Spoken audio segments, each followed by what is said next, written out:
احد کی لڑائی میں جو کافر مارے گئے تھے ان کے عزیزوں میں انتقال کا جوش جور تھا۔ جو احد کی لڑائی پیش آئی تھی اس میں جو کافر مارے گئے تو ان کے رشتہ دار ہیں نا، ان کے لوگ مارے جانے کی وجہ سے وہ مسلمانوں پر اس کا بدلہ لینے کی انتظار میں جوش زور پر تھا۔ سلافہ نے جس کے 2 بیٹے اس لڑائی میں مارے گئے، سلافہ جو آدمی ہے اس کے 2 بیٹے وہ لڑائی میں مارے گئے۔ منقد مانی تھی کہ اگر عاصم کا جنہوں نے اس کے بیٹوں کو قتل کیا تھا سر ہاتھ آ جائے تو اس کو کھوپڑی میں شراب پیوں گا۔ اس نے کیا کیا کہ یہ قسم کھایا کہ جو میرے 2 بیٹوں کو احد کے لڑائی میں جو مارا ہے وہ اگر میرا ہاتھ آ جائے تو اس کا سر کاٹ کے اس کا سر کے اندر کا جو بھی نکال کر اس میں شراب ڈال کے پیوں گا۔ اس طریقے سے اس نے نیت باندھی، سر ہاتھ آ جائے تو اس کی کھوپڑی میں شراب پیوں گا۔ اللہم اغفر لی۔ یہ لوگ دین کے لیے لڑ رہے تھے، وہ دنیا کے لیے لڑ رہے تھے۔ دنیا والوں نے جو دین کے لیے لڑ رہے تھے ان کے ہاتھوں نے اس کا لڑکا مارا گیا، تو وہ اس طریقے سے اس نے اپنا دل میں نیت باندھ لیا۔ دیکھو دین کے جو لیے جو لڑتا ہے اس کے لیے ہم کیا کہتے ہیں؟ شہید ہو گیا۔ جو دنیا کے لیے جو لڑتا ہے اس کے لیے کیا کہ وہ کافر مرا۔ سمجھ میں آیا؟ اس لیے اس نے اعلان کیا تھا کہ جو عاصم کا سر لائے گا اس کو 100 اونٹ انعام دوں گا۔ جو عاصم ریاتانو ان کے ہاتھ سے یہ لڑکے مارے گئے تھے، تو اس نے اعلان کیا کہ عاصم کا سر لائے گا اس کو 100 اونٹ انعام دوں گا۔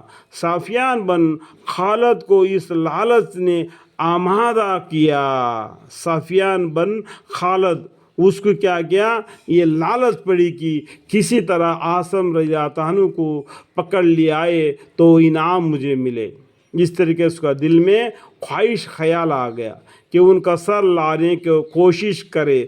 چنانچہ اس نے ازل وقارا کے چند آدمیوں کو مدینہ منورہ بھیجا۔ اس نے یہ خیال کر کے چند آدمیوں کو مدینہ منورہ بھیجا۔ ان لوگوں نے اپنے کو مسلمان ظاہر کیا۔ انہوں نے کافر تھے لیکن ظاہری طور پر ہم مسلمان بن کے ان کے پاس مل گئے، وہ ہم مسلمان ہے کر کے ان کا دل جیت لیا، اور حضور اقدس صلی اللہ علیہ وسلم سے تعلق اور تبلیغ کے لیے اپنے ساتھ چند حضرات کو بھیجنے کی درخواست کی۔ وہاں پر مسلمان بن کے اپنی زندگی رہ گئے، اور ساتھ ہی ساتھ پیغمبر صلی اللہ علیہ وسلم سے بولے کہ کچھ صحابیوں کو آپ کے ہمارے علاقے میں بھیج دے، وہ دین کی طور طریقے ہمیں سکھا دے ہمارے والوں کو۔ اس طریقے سے انہوں نے حضور اقدس صلی اللہ علیہ وسلم سے تعلیم و تبلیغ کے لیے اپنے ساتھ چند حضرات کو بھیجنے کی درخواست کی۔ یہ ان کے پلان تھا۔ حضرت عاصم رضی اللہ عنہ کو بھی ساتھ بھیجنے کی درخواست کی کہ ان کا واجہ پسندیدہ بتلایا۔ یہ ان کا پلان کے حساب سے انہوں نے کیا کیا؟ عاصم رضی اللہ عنہ کو ساتھ میں بھیج دو، ان کی آواز اچھی ہے، ان کا بیان اچھا ہے۔ راستے میں جا کر ان لے جانے والوں نے بدعہدی کی اور دشمنی کے مقابلے کے لیے بلایا جو 200 آدمی تھے، اور ان میں سے 100 آدمی بہت مشہور تیر اندازے تھے۔ تو پیغمبر صلی اللہ علیہ وسلم نے کیا کیا؟ ان کو اور صحابیوں کو ان کے ساتھ بھیج دیا۔ جو 200 آدمی تھے ان میں سے 100 آدمی بہت مشہور تیر اندازے تھے۔ اور بعض روایت میں ہے کہ حضور اقدس صلی اللہ علیہ وسلم نے ان حضرات کو مکہ والوں کے خبر لانے کے لیے بھیجا تھا۔ بعض اور بھی روایتیں آتے ہیں ان صحابوں کو 200 صحابوں کو مکہ میں کیا گزر رہا ہے، جو مکہ چھوڑ کے مدینہ آ گئے نا، تو مکہ میں کیا چل رہا ہے ان کا خبر لانے کے لیے بھیجا تھا۔ اس طریقے سے اور بھی حدیثیں آتے ہیں۔ راستے میں بنو لیحان کے 200 آدمی سے مکالاب ہوا۔ یہ مختصر جماعت 10 آدمیوں کی یا 6 آدمیوں کی یہ حالت دیکھ کر ایک پہاڑ پر جس کا نام فدفد تھا، تو کیا کیا راستے بنو ریحان کی 200 آدمیوں سے مکالبہ ہوا۔ یہ 200 آدمی جو بالکل تیر انداز تھے، ان سے ان کا مکالبہ ہوا۔ یہ مختصر جماعت تھی، یہ 10 آدمی تھے۔ دین اسلام کو پھیلانے کے لیے، واضح اور نصیحت کے لیے انہوں نے مانگ کے لے لیے، جو 10 آدمیوں کی یا 6 آدمی کی جماعت تھی۔ یہ صحابی 10 یا 6 تھے، وہ 200 آدمی سے اس میں سے 100 آدمی بہت ہی تیر اندازے والے تھے آدمیوں کی۔ یہ حالت دیکھ کر ایک پہاڑ پر جس کا نام فدفد تھا چڑھ گئے۔ کفار نے کہا کہ ہم تمہارے خون سے اپنی زمین رنگنا نہیں چاہتے، صرف اہل مکہ سے تمہارا بدلہ میں کچھ مال لینا چاہتے ہیں۔ تم ہمارے ساتھ آ جاؤ، ہم تم کو قتل نہ کریں گے۔ مگر انہوں نے کہا کہ ہم کافروں کے عہد میں آنا نہیں چاہتے، اور ترکشی سے تیز نکال کر مقابلہ کیے وہ صحابیوں نے۔ جب تیر ختم ہو گئے تو نیزوں سے مقابلہ کیا۔ حضرت عاصم رضی اللہ عنہ نے ساتھیوں سے جوش میں کہا کہ تم سے دھوکہ کیا گیا، مگر گھبرانے کی بات نہیں ہے۔ جس طریقے سے دھوکہ دے کے پیغمبر صلی اللہ علیہ وسلم سے اجازت لے کے 10 یا 6 صحابیوں کو دین اسلام کو پھیلانے کے لیے ان کے بیان اور واضح اور نماز کے طور طریقے سکھانے کے لیے یہ جھوٹے وعدے کر کے ان کو لے آئے، دھوکہ کیا گیا، مگر گھبرانے کی بات نہیں۔ شہادت کا غنیمت سمجھو، اللہ کے راستے میں شہادت کا غنیمت سمجھو۔ جو اللہ کے راستے میں جو شہید ہوتا ہے وہ دنیا کے اعتبار سے وہ مرا ہوا ہے، لیکن اللہ کے یہاں وہ زندہ ہے، اس کو روزی بھی ملتی ہے۔ یہ قرآن کی آیتیں ہیں۔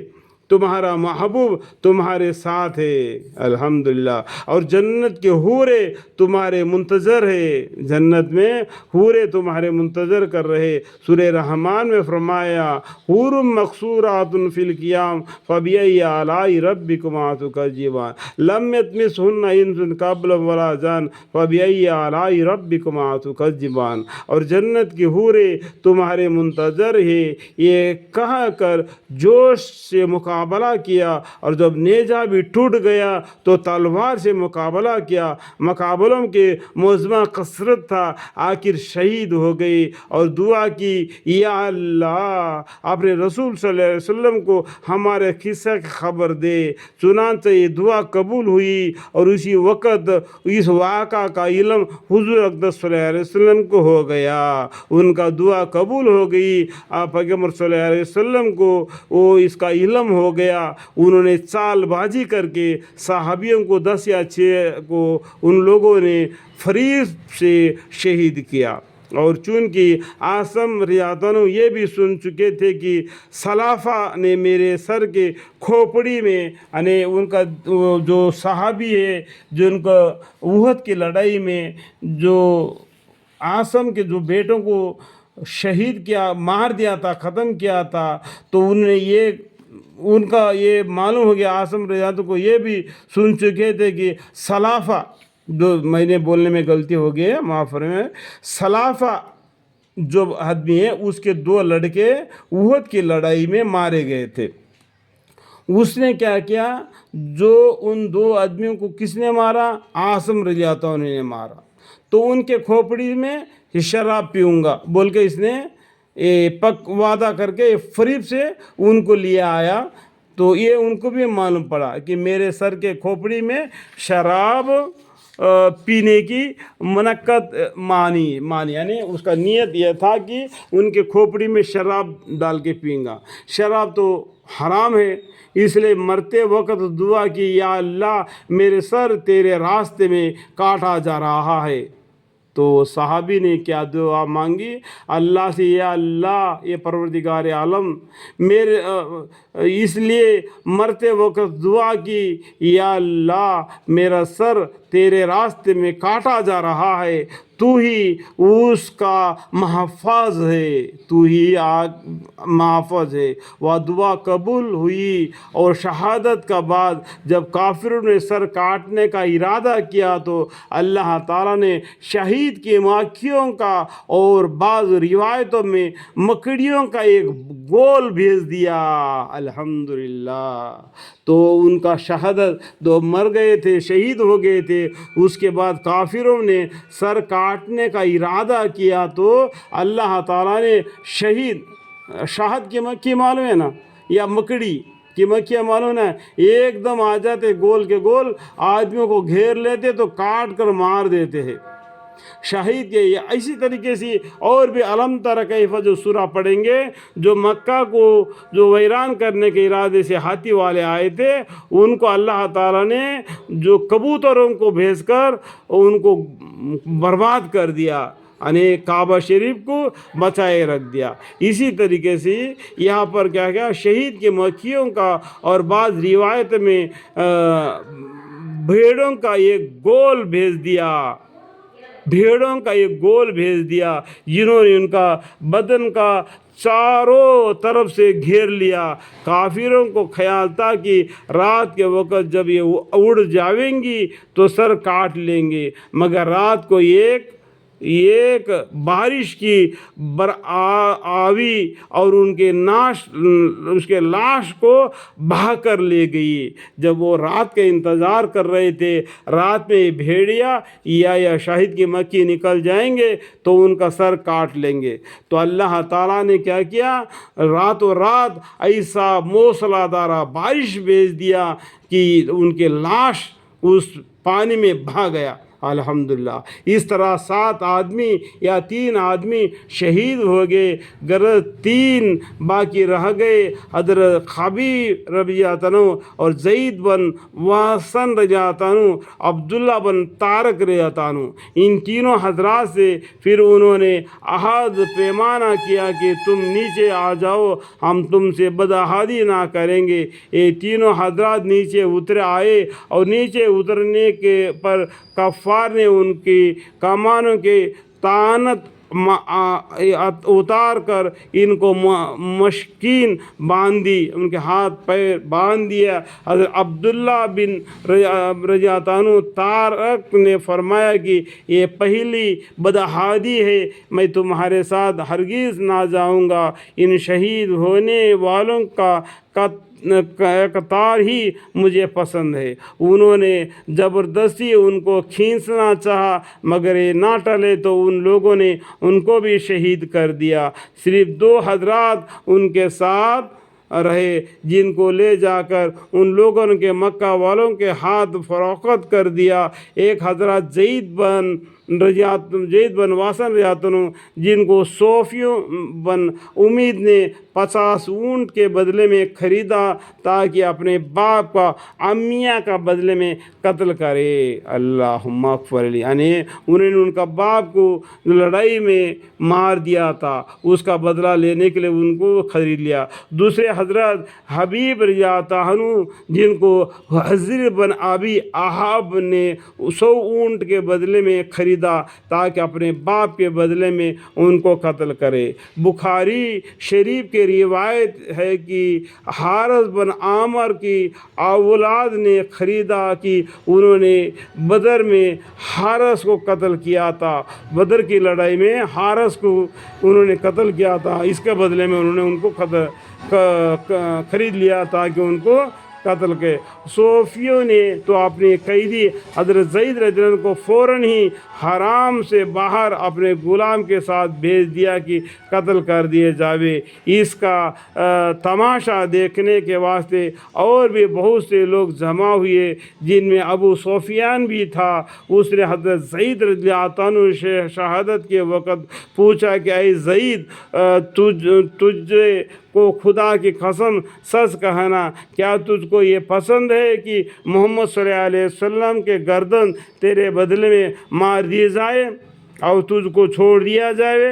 اس طریقے سے اس کافر نے پوچھا تو کہ اپنے اہل و عیال میں خوشی و خرم رہے، تو اس طریقے سے ان کو صلاح دیا۔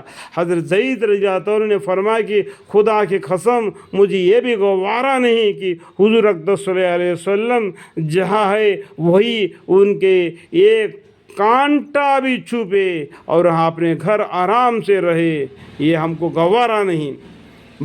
ہمارے سر تو کیا ہمارے بدن کو چور چور کر دے پھر بھی ہم راضی ہے، لیکن حضور اقدس صلی اللہ علیہ وسلم جہاں ہے وہی ان کے ایک کانٹا بھی چبھے اور ہم اپنے اسے گوارا نہ فرمائیں گے۔